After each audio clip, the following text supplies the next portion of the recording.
coming in from Bihar. We're talking about the sand mafia and the jungle raj, which is continuing in Bihar at this point of time. And we have learned about a case there which questions what's really happening in Nitish Kumar's Bihar. The sand mafia named Santosh Kumar has forcefully barged into the district mining office in Patna and threatened the mining inspector R.K. Singh and the dealing clerk to meet with dire consequences if the seized truck with sand was not released immediately. I repeat, if the seized truck with the sand was not released immediately. And Santosh then repeatedly told officers that don't you know that the government has changed in Bihar and I'm the brother of RJD MLA Ritlal Yadav. You will not live today if you impose fine. Santosh also went on to say, viewers, that the DM and the SP are in his pocket, and he also added that you cannot do anything against me. So big news coming in at this point of time, viewers. All right, let's have a look at that reaction and this report by my colleague Prakash. Rajendra जी, ये क्या घटना हुई? कल जो लोग आए थे जो जब्त ट्रक को छुड़ाना चाह रहे थे, क्या बोला उन्होंने? कल हम लोग सुबह में 3 बजे के आसपास छापेमारी किए थे नेवरा थाना अंतर्गत, दानापुर थाना अंतर्गत। छापेमारी के दौरान कुछ वाहन नेवरा थाना में जब्त करके लगाया गया, कुछ वाहन दानापुर थाना अंतर्गत जब्त करके लगाया गया। छापेमारी करके जब हम लोग वापस लौटे, घर पे लौटे 10 बजे के आसपास, तो 11:19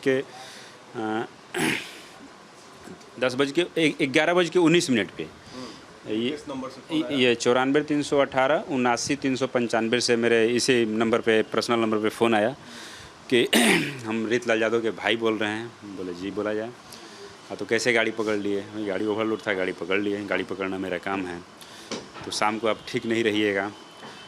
हम पे डेली दो FIR होता है, आप जाइए FIR कर दीजिए, जो करना है आपको। ठीक नहीं रहेगा मतलब आप शाम को ठीक नहीं रहिएगा, आपको गाड़ी से कुचल दिया जाएगा। हाँ, ये इस तरह की धमकियाँ दी गई। उसके बाद बोला गया कि आपको प्रशासन का जितना ताकत लगाना है लगा लीजिए, हम पर डेली 2 FIR होता है, आप जाके हम पे FIR कर दीजिए, मेरा कोई कुछ नहीं बिगाड़ सकता है। फिर उसके बाद हमने फ़ोन कट कर दिया। फिर हमने जिला खनन पदाधिकारी को सूचना दिया कि ऐसे ऐसे मेरे दूरभाष पे फ़ोन करके धमकी दिया जा रहा था। फिर उनके तब तक मेरे फ़ोन पे कार्यालय से फ़ोन आया कि यहाँ पे आके कुछ लोग इस तरह की बदतमीजियाँ कर रहे हैं कार्यालय में भी। फिर हम लोगों ने थाना को, कोतवाली थाना को सूचना दिया। थाना जब तक आया तब तक वो लोग निकल गए थे। फिर हम लोग जब कार्यालय आए तो जाकर प्राथमिकी दर्ज कराए उनके विरुद्ध। प्राथमिकी दर्ज कराए तो पुलिस ने कुछ छानबीन किया इसमें कि वाकई वो जो व्यक्ति फ़ोन किए थे वो रितलाल यादव के इसकी जानकारी मेरे पास नहीं है कि वाकई वो रितलाल यादव के भाई थे या कोई उनके नाम ले रहा था, ये कंफर्म नहीं है। ये तो पुलिस छानबीन करेगी तभी पता चलेगा। जो उन्होंने हमसे दूरभाष पर बोला वो बात मैं आपको बता रहा हूँ। यहाँ ऑफिस भी आ गए थे लोग? हाँ, ऑफिस से ही उन्होंने हमको फ़ोन किया था। वो इसी ऑफिस से फ़ोन किए थे, हम लोग घर पे थे। हाँ, यही से आपके सामने इनको फ़ोन जी। तो आप यहाँ क्या करते हैं? हम बड़ा वो है यहाँ के। तो क्या इनको फ़ोन किए? इनको फ़ोन किए कि यही आप हमारा गाड़ी मंडी से कैसे पकड़ लिए? आपको इतना हिम्मत हो गया कि आप हमारा गाड़ी पकड़ लिए, आप हमको फाइन दीजिए। अभी हमको बोले कि आप फाइन लिखिए 4 लाख। इसको उसका फाइन हुआ 1,42,600। नहीं, आप 4 लाख लिखिए। हम 4 लाख आप लिखिए, हम उससे राजेंद्र सिंह से हम शाम में जाके उससे 8 लाख रुपया वसूलेंगे। नहीं वसूलेंगे तो गाड़ी चढ़ा देंगे हवा उड़ा पर। हमारा गाड़ी चलता है मसौरा घाट में, हमारा ट्रैक्टर पकड़ के वो दिखा दे कैसे पकड़ते था। ये संतोष कुमार जो यहाँ पर जो कहते थे कि हम रितलाल के भाई हैं, आपको जहाँ जाना है वहाँ जाइए, DM SP हमारा पॉकेट में रहता है, कहिए उनको अब क्या करना है करेंगे, हम वो देख लेंगे। संतोष कुमार कौन है? कोई नहीं, वही जो ट्रक पकड़ाया था उसी के साथ आया था। कुछ नहीं है, क्या करता है पता नहीं है, कुछ नहीं है, कुछ नहीं जी जी। वो मसौरा तरफ का बोले करते था। अवैध माइनिंग में क्या? बालू का, उसका हमारा ट्रैक्टर चलता है बालू में, हमारा ट्रैक्टर पकड़ के दिखा दे इंस्पेक्टर लोग कैसे पकड़ लेता है। यही सब पूरा यहाँ उल्टा सीधा गाली गलौज बक रहा था। माइनिंग को आप लोगों ने नकेल कसा तो उस धमकी दे रहा जी, वो धमकी दे रहा था कि आप मंडी से गाड़ी हमारा कैसे पकड़ लिए। जानते नहीं है सरकार वो चेंज हो गया है, आप लोग इतना ज़बरदस्ती मत कीजिए। तो इनको फ़ोने पर पूरा गाली बकने लगे। इनको इंस्पेक्टर को कहा कि हम थोड़ा गाड़ी पे चढ़ा देंगे। हमको कह रहे थे कि अब 8 लाख फाइन लिखिए ना, हम इनसे वसूल लेंगे ना रात में फाइन। जहाँ डेरा होगा वहाँ घर पर क्या बोले इनको कि गाड़ी चढ़वा दें? हाँ, इनको बोले कि हम थोड़ा हवा चढ़वा देंगे। गाड़ी वाला को 5 केस माफ़ रहता है, देखो और रहेगा, क्या दिक्कत है। तो हम लोग ने उतना कुछ उनसे मुंह लगाए, नहीं तो यहाँ और कुछ हो सकता था, मारपीट हो सकता था, इसीलिए कि हम लोग ने कुछ बोले। हाँ, वो जो जोड़ के दिए थे फाइन उन गाड़ी का, वो सबको फाड़ दिया, वो तो फेंक दिया। तो आप जो बात हुई संतोष कुमार से, उसका कोई ऑडियो रिकॉर्डिंग? नहीं, मेरे फ़ोन में रिकॉर्डिंग नहीं है। मेरे फ़ोन में वो तो पुलिस से उसका कॉल डिटेल्स निकालेगी तो निकल जाएगा। मेरे फ़ोन पे फ़ोन किया है नहीं किया है, उसका रिकॉर्डिंग निकालेगी तो निकल। वही 2-2.5 मिनट तक बात हुआ था उससे। मैं सुनता रहा, मैं कुछ नहीं रिप्लाई किया, बस मैं सुनता। जी बोले कि सरकार बदल गई आपने? हाँ, अमृतलाल के भाई बोल रहे हैं, संतोष कुमार, इनको कर रहे थे मोबाइल पे यहीं से। संतोष कुमार बोल रहे हैं, आप जा कर के जो करना है कर लीजिए। गार्ड है अभी थे? हाँ जी। आप क्या देखे? आप कौन सी के गार्ड हैं? हम यहीं के गार्ड हैं, खनन का गार्ड हैं। हाँ हाँ, हमने उधर से आया ना, डायरेक्ट हनहनाइत आया, बोला कि माइनिंग ऑफिस कौन है? माइनिंग ऑफिस तो यही है। तो फाइन कहाँ होता है? हम बड़ा वो के पास चले जाइए। तो बड़ा वो से आया तो फाइन बड़ा उन्हें बताए, फाइन को कुछ देर देखा, बोला कि 1,42,000 कितना बताया, 600 रुपया फाइन देखा। धमकी दे रहा था? हाँ, धमकी तो सबको दिया, समझिए कि आपको भी? ना, हम मैंने सबको सम्मेलन ना, हम यहाँ सुने ना, तो धमकी उनकी पूरा दिया, कैसे करेंगे वैसे करेंगे, तो रोड पर चलने नहीं देंगे। 2-3 महीना से खराब हो गया है, इसीलिए करके तो थोड़ा गड़बड़ा गया मामला, नहीं तो पूरा क्लियर ही हो जाता। इसको अब क्लियर करवा देते हैं। तो और क्या बोल रहा था कि सरकार बदल गई, हम देख लेंगे? हाँ, वहाँ DMSP हमारा पॉकेट में रहता है, कहिए इंस्पेक्टर को कहाँ निकलेगा। इंस्पेक्टर को तो आप लोगों ने केस किया, तो इंस्पेक्टर साहब ने क्या बोला? FIR के बोले कि हम छानबीन कर रहे हैं, इस पर त्वरित कार्रवाई करेंगे। इंस्पेक्टर साहब बोले हैं कि इस पर हम त्वरित कार्रवाई कर रहे हैं। व्यक्ति है संतोष कुमार, क्या सही में रीतलाल का भाई है या क्या है? इंस्पेक्टर साहब ने क्या बोला? इसकी जानकारी हमें नहीं है। वो इंस्पेक्टर साहब ने बोला इसकी हम छानबीन कर रहे हैं, तहकीकात कर रहे हैं कि क्या वाकई में उनका भाई है या कोई उनका नाम लेकर इस तरह का बदला। ये भी हो सकता है, लेकिन इस तरह की गुंडागर्दी आप लोग पहले देखते थे क्या? जी ना, ये फर्स्ट डे इस तरह का हुआ है। जी, पहली बार हुआ है यहाँ ऑफिस में आकर के धमकाना। इसे कभी ऐसा नहीं हुआ है कि यहाँ ऑफिस में आकर के धमका दे। बोल नहीं रहा कि सरकार बदल गई? हाँ हाँ, जी के बारे में क्या बोल रहा था माननीय? वही तो इनको फोने पर बोल रहे थे। यही बोला कि हम उनके भाई बोल रहे हैं। वो बोला कि हम रीतलाल यादव के भाई बोल रहे हैं। जी बोला जाए, उसके बाद वही सब अपना धमकी। संतोष कुमार बोल क्या बोले आपको? वही कि गाड़ी चढ़ा देंगे, शाम को ठीक नहीं रहिएगा, ये वो प्रशासन का जितना ताकत लगाना है लगा लीजिए, हमारा कोई कुछ नहीं कर पाएगा। हम पर डेली 2 को केस होता है, जाइए केस कर दीजिए, हमारा नंबर सेव कर लीजिए, करके रखिएगा। आज से समझिए आप रीतलाल से दुश्मनी ले लिए। उन्हीं के नाम का ज़्यादा उपयोग कर रहे थे, वो इस्तेमाल कर रहा था, वो ज़्यादा उन्हीं के नाम का इस्तेमाल कर रहा था। डराने की कोशिश कर रहे थे आप लोग? हाँ, डराने की कोशिश कर रहे थे। अमरोली रीतलाल का आदमी है, उन लोग का गाड़ी को छोड़ दीजिए। चलो तो थाना से जाकर गाड़ी उठा लेते हैं, देखें कि कौन थानादार क्या करता है। बोला ना, वो दानापुर थाना में। काम थाना में गए तो कहे, थाना प्रभारी बोला कि हजूर जी गाड़ी जब्त है, गाड़ी जब्त है, अभी नहीं छोड़ा? जी नहीं, अभी नहीं छूटा है। तो चलो थाना से गाड़ी निकाल लेंगे, देखेंगे कौन गाड़ी रोकता है। थाना प्रभारी कहा, थाना प्रभारी बोला कि हमने पकड़े हैं सर, वो इंस्पेक्टर साहब पकड़े हैं।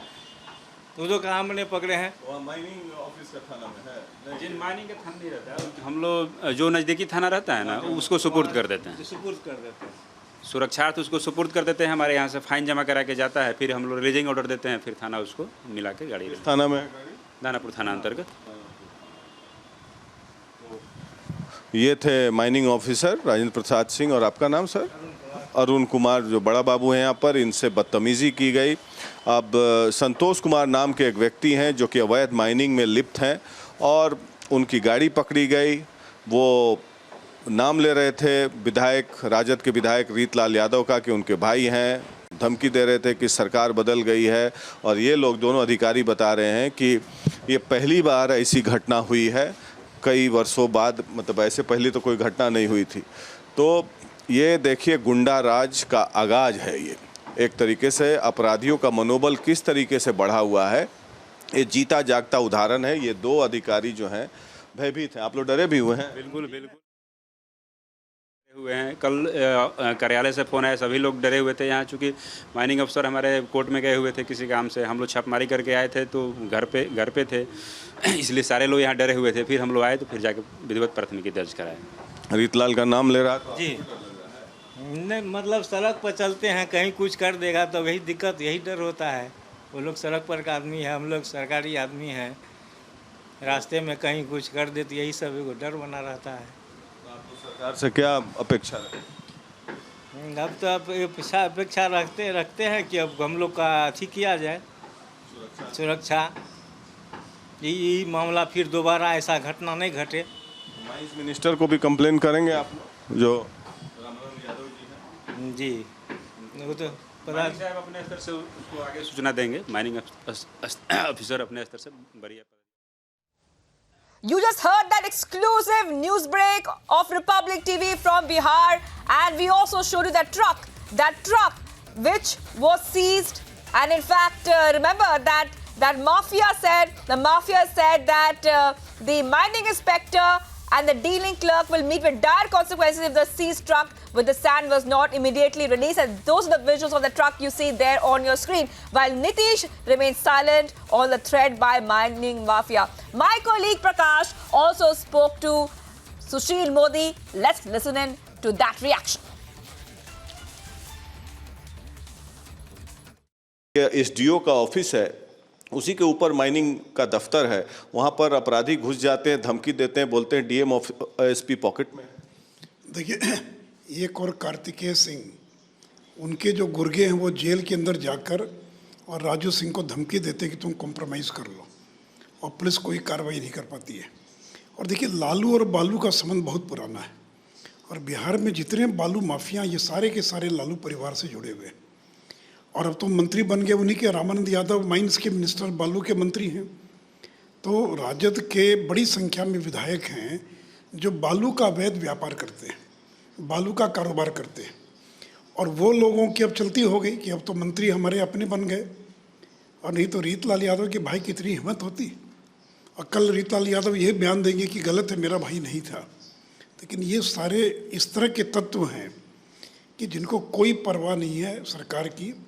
और अब चूँकि सरकार राष्ट्रीय जनता दल और जनता दल की बन गई, तो रीतलाल यादव के लोग गए वहाँ पर और धमकी दे रहे हैं कि ट्रक को छुड़वा दो।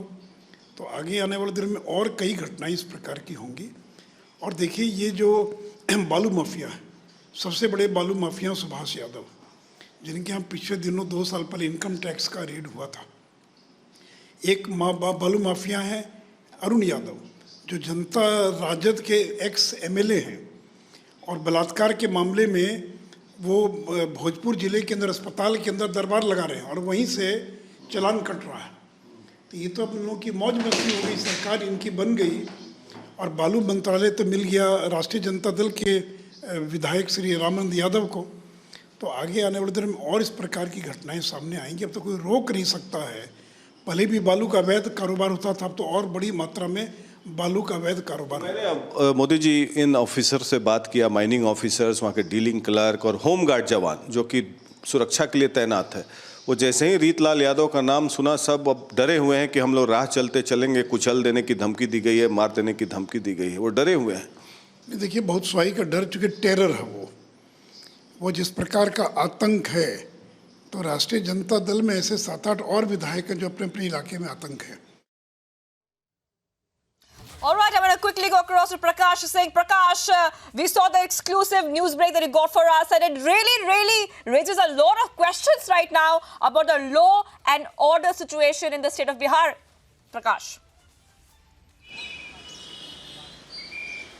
Well, this is shocking that sand mining mafia enters into the premises of the district mining office. There you see in the background, this is the district mining office, and the SDO's office is also housed in that particular office. He enters the premises of the mining officer, and the mining officer and the concerned dealing clerk have narrated the entire story about how a person called Santosh Kumar enters the office, barges into office and threatens them with dire consequences if the vehicle which is seized is not released immediately.